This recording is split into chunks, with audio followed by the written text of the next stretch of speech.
barbershop. Common sense tells every free-thinking person correctly that there truly is an up and down in nature, unlike the everything is relative rhetoric of the Newtonian Einsteinian paradigm. 114. Quoting On the False Wisdom of the Philosophers by Lactantius. A sphere where people on the other side live with their feet above their heads, where rain, snow, and hail fall upwards, where trees and crops grow upside down, and the sky is lower than the ground, the ancient wonder of the hanging gardens of Babylon dwindle into nothing in comparison to the fields, seas, towns, and mountains that pagan philosophers believe to be hanging from the earth without support. 115. The existing laws of density and buoyancy perfectly explained the physics of falling objects long before knighted Freemason Sir Isaac Newton bestowed his theory of gravity upon the world. It is a fact that objects placed in denser mediums rise up, while objects placed in less dense mediums sink down. To fit with the heliocentric model, which has no up or down, Newton instead claimed objects are attracted to large masses and fall towards the center. Not a single experiment in history, however, has shown an object massive enough to, by virtue of its mass alone, cause other smaller masses to be attracted to it, as Newton claims gravity does with the Earth, the Sun, Moon, stars, and planets. 116. There has also never been a single experiment in history showing an object massive enough to, by virtue of its mass alone, cause another smaller mass to orbit around it. The magic theory of gravity allows for oceans, buildings, and people to remain forever stuck to the underside of a spinning ball, while simultaneously causing objects like the moon and satellites to remain locked in perpetual circular orbits around the Earth. If these were both true, then people should be able to jump up and start orbiting circles around the Earth, or the moon should have long ago been sucked into the Earth. Neither of these theories have ever been experimentally verified, and their alleged results are mutually exclusive. 117. Newton also theorized, and it is now commonly taught, that the Earth's ocean tides are caused by gravitational lunar attraction. If the moon is only 2,160 miles in diameter, and the Earth 8,000 miles, however, using their own math and law, it follows that the Earth is 87 times more massive, and therefore the larger object should attract the smaller to it, and not the other way around. If the Earth's greater gravity is what keeps the moon in orbit, it is impossible for the moon's lesser gravity to supersede the Earth's gravity, especially at Earth's sea level, where its gravitational attraction would even further out-trump the moon's. And if the moon's gravity truly did supersede the Earth's, causing the tides to be drawn towards it, there should be nothing to stop them from continuing onwards and upwards towards their great attractor. 118.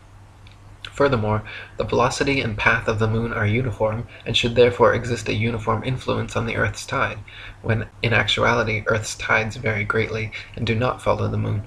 Earth's lakes, ponds, marshes, and other inland bodies of water also inexplicably remain forever outside the moon's gravitational grasp. If gravity was truly drawing Earth's oceans up to it, all lakes, ponds, and other bodies of standing water should certainly have tides as well. 119. It is claimed that the other planets are spheres, and so therefore Earth must also be a sphere. Firstly, Earth is a plane, not a planet, so the shape of these planets in the sky have no bearing on the shape. 120. The etymology of the word planet actually comes from the late Old English planet, or from Old French planet, from Latin planeta, from Greek planetes, planetae, wandering stars, or to wander of unknown origin, to spread, or notion of spread out, from Latin planum, flat surface, plane, level, plane. They just added a T to our Earth plane, and everyone bought it. 121. When you observe the sun and moon, you see two equally sized equidistant circles tracing similar paths at similar speeds around a flat stationary Earth. The experts at NASA, however, claim your common sense everyday experience is false on all counts. To begin with, they say the Earth is not flat but a big ball, not stationary but spinning around 19 miles per second. They say the sun does not revolve around the Earth as it appears, but Earth revolves around the sun. The moon, on the other hand, does revolve around the Earth, though not east to west as it appears, rather west to east, and the sun is actually 400 times larger than the moon and 400 times farther away. You can clearly see they are the same size and distance. You can see the Earth is flat, you can feel the Earth is stationary, but according to the gospel of modern astronomy, you are wrong and a simpleton worthy of endless ridicule if you dare to trust your own eyes and experience. 122. Quoting Alan Daves, "If the government or NASA had said to you that the Earth is stationary, imagine that. And then imagine we are trying to convince people that no, it's not stationary, it's moving forward at 32 times rifle bullet speed and spinning at 1,000 miles per hour. We would be laughed at. We would have so many people telling us, you're crazy, the Earth's not moving. We would be ridiculed for having no scientific backing for this convoluted moving Earth theory. And not only that, but then people would say, oh, then how do you explain a fixed calm atmosphere and the sun's observable movement? How do you explain that? Imagine saying to people, no, the atmosphere is moving also, but is somehow magically velcroed to the moving Earth. The reason is not simply because the Earth is stationary. So what we are actually doing is what makes sense. We are saying that the moving Earth theory is nonsense. The stationary Earth theory makes sense, and we are being ridiculed. You've got to picture it being the other way around to realize just how ridiculous the situation is. This theory from the government and NASA that the Earth is rotating and orbiting and leaning over and wobbling is absolute nonsense, and yet people are clinging to it tightly like a teddy bear. They just can't bring themselves to face the possibility that the Earth is stationary, though all evidence shows it. We feel no movement, the atmosphere hasn't been blown away, we see the sun move from east to west. Everything can be explained by a motionless Earth without bringing in all these assumptions to cover up previous assumptions gone bad. 123. Heliocentrists' astronomical figures always sound perfectly precise, but they have historically been notorious for regularly and drastically changing them to suit their various models. For instance, in his time, Copernicus calculated the sun's distance from Earth to be 3,391,200 miles. The next century, Johannes Kepler decided it was actually 12,376,800 miles away. Isaac Newton once said, "It matters not whether we reckon it 28 or 54 million miles distant, for either would do just as well." How scientific! Benjamin Martin calculated between 81 and 82 million miles. Thomas Dilworth claimed 93,726,900 miles. John Hine stated positively 95,298,260 miles. Benjamin Gould said more than 96 million miles, and Christian Mayer thought it was more than 104 million. Flat earthers throughout the ages, conversely, have used sextants and plane trigonometry to make such calculations, and found the sun and the moon both to be only about 32 miles in diameter and less than a few thousand miles from Earth. 124. Amateur balloon footage taken above the clouds has provided stunning visual proof that the sun cannot be millions of miles away. In several shots, you can see a clear hotspot reflecting on the clouds directly below the sun's spotlight-like influence. If the sun were actually millions of miles away, such a small, localized hotspot could not occur. 125. Another proof the sun is not millions of miles away is found by tracing the angle of sun rays back to their source above the clouds. There are thousands of pictures showing how sunlight comes down through cloud cover at a variance of converging angles. The area of convergence is, of course, the sun, and is not millions of miles away, but rather relatively close to Earth, just above the clouds. 126. The sun's annual journey from tropic to tropic, solstice to solstice, is what determines the length and character of days, nights, and seasons. This is why equatorial regions experience almost year-round summer and heat, while higher latitudes north, and especially south, experience more distinct seasons with harsh winters. The heliocentric model claims seasons change based on the ball Earth's alleged axial tilt and elliptical orbit around the sun, yet their flawed current model places us closest to the sun, 91 million miles, in January, when it is actually winter, and farthest from the sun, 94.5 million miles, in July, when it's actually summer throughout most of the Earth. 127. The fact that the sun and moon's reflections on water always form a straight-line path from the horizon to the observer proves the Earth is not a ball. If the Earth's surface was curved, it would be impossible for the reflected light to curve over the ball from horizon to observer. 128. There are huge centuries-old stone sundials and moondials all over the world which still tell the time now down to the minute as perfectly as the day they were made. If the Earth, Sun, and Moon were truly subject to the number of contradictory, revolving, rotating, wobbling, and spiraling motions claimed by modern astronomy, it would be impossible for these monuments to so accurately tell time without constant adjustment. 129. To quote William Carpenter, why in the name of common sense should observers have to fix their telescopes on solid stone bases so that they should not move a hair's breadth, if the earth on which they fix them moves at the rate of 19 miles in a second? Indeed, to believe that 6,000 million tons is rolling, surging, flying, darting on through space forever, with a velocity compared with which a shot from a cannon is a very slow coach, with such unerring accuracy that a telescope fixed on granite pillars in an observatory will not enable a lynx-eyed astronomer to detect a variation in its onward motion of the thousandth part of a hair's breadth, is to conceive a miracle compared with which all the miracles on record put together would sink into utter insignificance. Since we can, in middle north latitudes, see the North Star, on looking out of a window that faces it, and out of this very same corner of the very same pane of glass in the very same window, all the year round, it is proof enough for any man in his senses that we have not made any motion at all, and that the earth is not a globe. 130. From Earth Not a Globe by Samuel Rowbotham. Take 2 carefully bored metallic tubes, not less than 6 feet in length, and place them 1 yard asunder on the opposite sides of a wooden frame, or a solid block of wood or stone, so adjust them that their centers or axes of vision shall be perfectly parallel to each other. Now direct them to the plane of some notable fixed star a few seconds previous to its meridian time. Let an observer be stationed at each tube, and the moment the star appears in the first tube, let a loud knock or other signal be given, to be repeated by the observer at the second tube when he sees the same star. A distinct period of time will elapse between the signals given. The signals will follow each other in very rapid succession, but still the time between is sufficient to show that the same star is not visible at the same moment by 2 parallel lines of sight when only 1 yard asunder. A slight inclination of the second tube towards the first tube would be required for the star to be seen through both tubes at the same instant.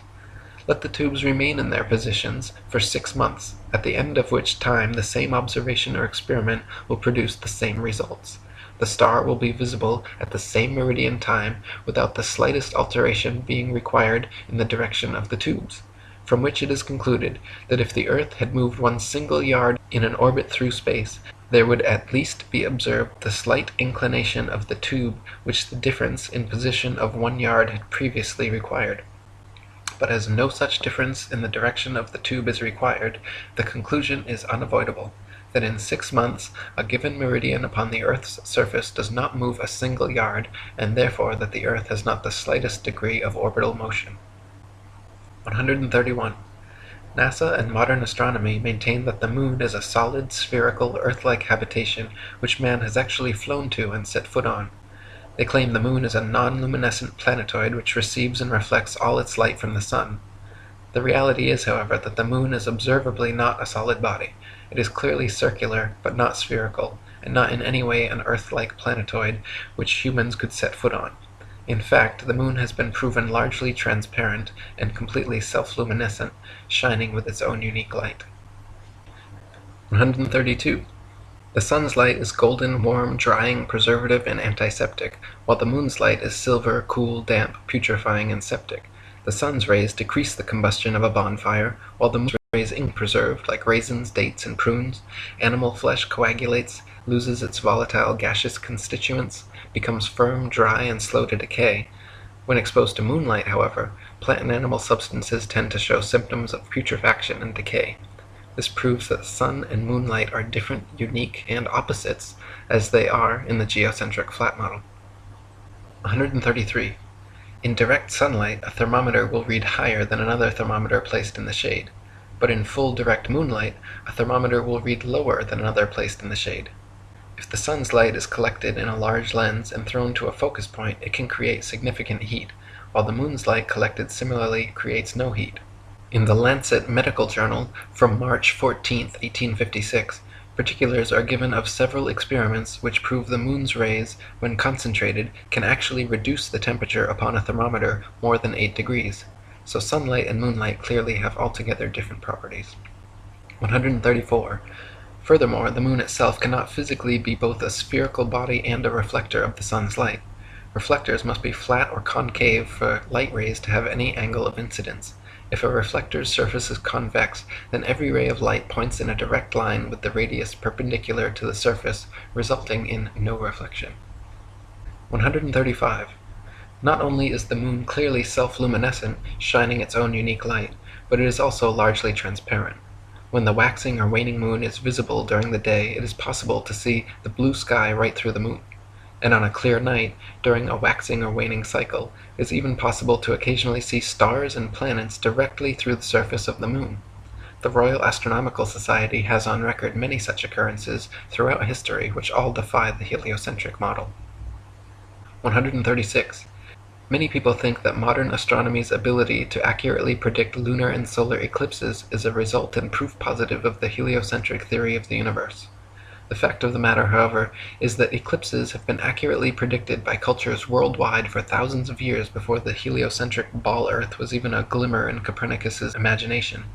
Ptolemy, in the 1st century AD, accurately predicted eclipses for 600 years on the basis of a flat stationary Earth with equal precision as anyone living today. All the way back in 600 BC, Thales accurately predicted an eclipse which ended the war between the Medes and the Lydians. Eclipses happen regularly with precision in 18-year cycles, so regardless of geocentric or heliocentric, flat or globe Earth cosmologies, eclipses can be accurately calculated independent of such factors. 137. Another assumption and supposed proof of the Earth's shape, heliocentrists claim that lunar eclipses are caused by the shadow of the ball Earth occulting the moon. They claim the Sun, Earth, and Moon spheres perfectly align like 3 billiard balls in a row so that the Sun's light casts the Earth's shadow onto the Moon. Unfortunately for heliocentrists, this explanation is rendered completely invalid due to the fact that lunar eclipses have happened and continue to happen regularly when both the Sun and Moon are still visible together above the horizon. For the Sun's light to be casting Earth's shadow onto the Moon, the three bodies must be aligned in a straight 180-degree syzygy, but as early as the time of Pliny, there are records of lunar eclipses happening while both the Sun and Moon are visible in the sky. Therefore, the eclipser of the Moon cannot be the Earth or Earth's shadow, and some other explanation must be sought. 138. Another favorite proof of ball earthers is the appearance from an observer on shore of ships' hulls being obfuscated by the water and disappearing from view when sailing away towards the horizon. Their claim is that ships' hulls disappear before their mastheads because the ship is beginning its declination around the convex curvature of the ball earth. Once again, however, their hasty conclusion is drawn from a faulty premise, namely that only on a ball earth could this phenomenon occur. The fact of the matter is that the law of perspective on plane surfaces dictates and necessitates the exact same occurrence. For example, a girl wearing a dress walking away towards the horizon will appear to sink into the earth the farther away she walks. Her feet will disappear from view first, and the distance between the ground and the bottom of her dress will gradually diminish until, after a half a mile, it seems like her dress is touching the ground as she walks on invisible legs. Such is the case on plane surfaces. The lowest parts of objects receding from a given point of observation necessarily disappear before the highest. 139. Not only is the disappearance of ships' hulls explained by the law of perspective on flat surfaces, it is proven undeniably true with the aid of a good telescope. If you watch a ship sailing away into the horizon with the naked eye until its hull has completely disappeared from view under the supposed curvature of the earth, then look through a telescope, you will notice the entire ship quickly zooms back into view, hull and all, proving that the disappearance was caused by the law of perspective, not by a wall of curved water. This also proves that the horizon is simply the vanishing line of perspective from your point of view, not the alleged curvature of the earth. 140. Foucault's pendulums are often quoted as proof of a rotating earth, but upon closer investigation prove the opposite. To begin with, Foucault's pendulums do not uniformly swing in any one direction. Sometimes they rotate clockwise and sometimes counterclockwise. Sometimes they fail to rotate, and sometimes they rotate far too much. The behavior of the pendulum actually depends on 1. The initial force beginning its swing, and 2. The ball and socket joint, which most readily facilitates circular motion over any other. The supposed rotation of the earth is completely inconsequential and irrelevant to the pendulum's swing. If the alleged constant rotation of the earth affected pendulums in any way, then there should be no need to manually start pendulums in motion. If the earth's diurnal rotation caused the 360-degree uniform diurnal rotation of pendulums, then there should not exist a stationary pendulum anywhere on Earth. 141. The Coriolis effect is often said to cause sinks and toilet bowls in the northern hemisphere to drain spinning in one direction, while in the southern hemisphere causing them to spin the opposite way, thus providing proof of the spinning ball Earth.